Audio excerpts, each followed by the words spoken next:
Hi,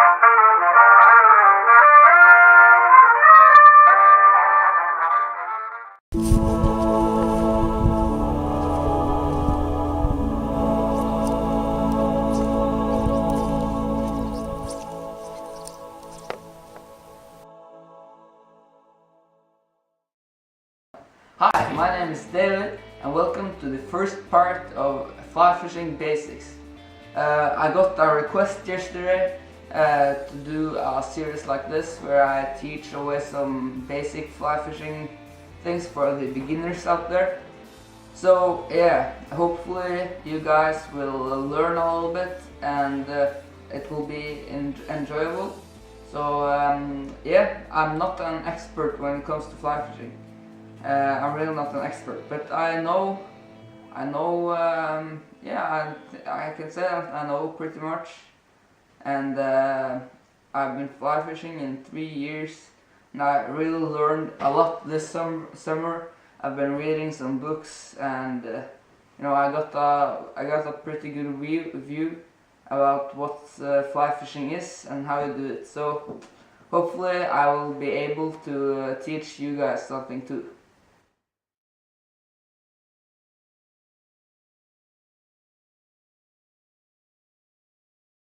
You might see by looking at the table in front of me here, we are going to talk about the different gear you need if you want to go fly fishing. And you don't need all you see here, but this is what I use on a fly fishing trip. So let's take a closer look and start with the fly fishing rod. This here is the back part of my fly fishing rod. It is a rod who comes in 4 parts. The other part is in this handy little box. So yeah, the line is the most important thing on your fly fishing rod. Without a thick line like this, well, let's try to find the end. Yeah, here. Without a thick line like this, you would not be able to cast with your fly rod. You see, the line is very thick and heavy, but yeah, and the less important thing on your fly fishing rod is the reel. You can buy a cheap reel. It doesn't need to be the best at the beginning, but if you start fishing like bigger fish and fish on maybe 2 kilos, and you want to have a good reel, a reel that you trust, a reel that works good. So I am very happy with this reel. It is a gray river reel, and yeah, I really like it. So my line here is a guideline, precision line. I got some other fishing lines too. Well, let me show you. I got some other lines too, but this one is the line I use when I'm fishing in rivers and such. It's not a line who's good for casting long, for long casts and stuff like that, but it is, as you can hear in the name, a line with very good precision, and you will be able to cast where you want to cast. So you want to buy the fishing line that suits your way of fishing. And yeah, my rod here is a weight class 4 rod. I want a thin and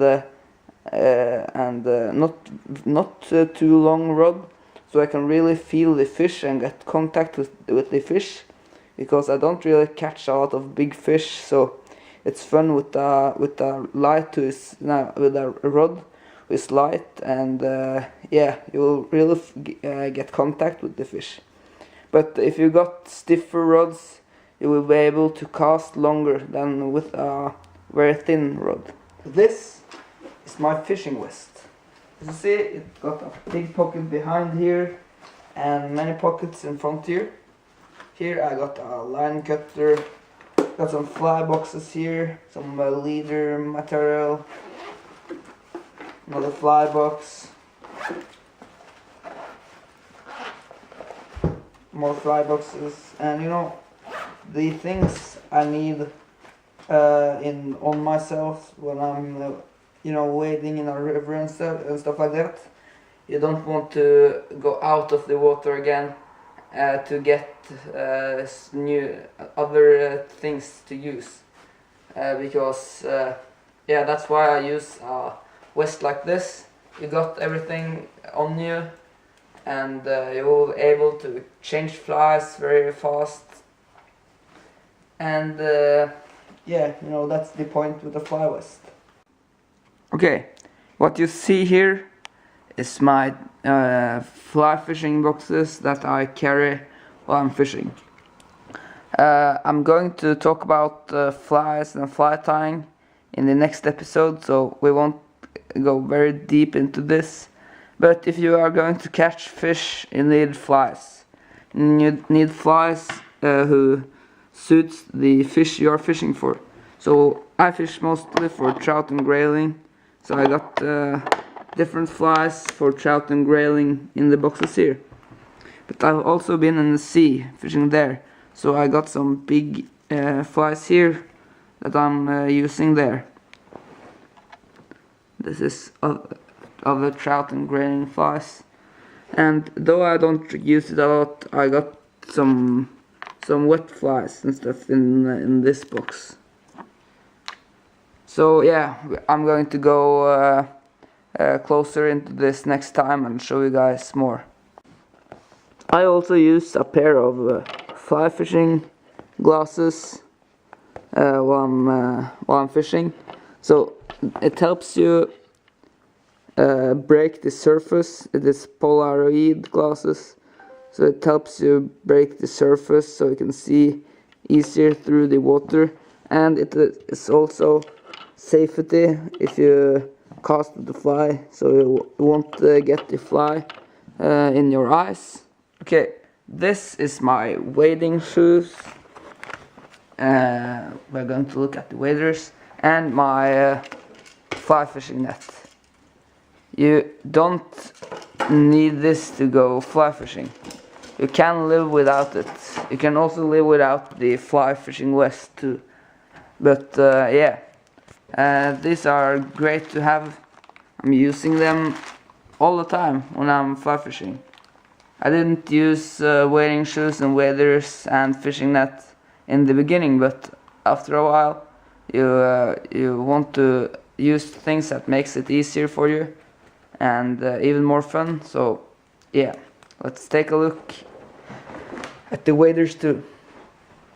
My fly fishing net smells like shit, but that's a good sign. That means that I've been catching fish. And here's the waders. It is slate waders. They are pretty dirty now because I've been using them a lot, and you don't really wash your waders. That's no point. But yeah, they are pretty big, but I'm growing in them. They will fit me many years. Here's the gear that I'm using. The things you will need is fly fishing rod with line and reel and the leaders, and also flies. But yeah, thanks for watching the first episode of this series. This episode is the most boring episode, so yeah, next time we're going to take a look at flies and turn and tie some easy flies that everyone can make. So yeah, see you next time. Bye bye.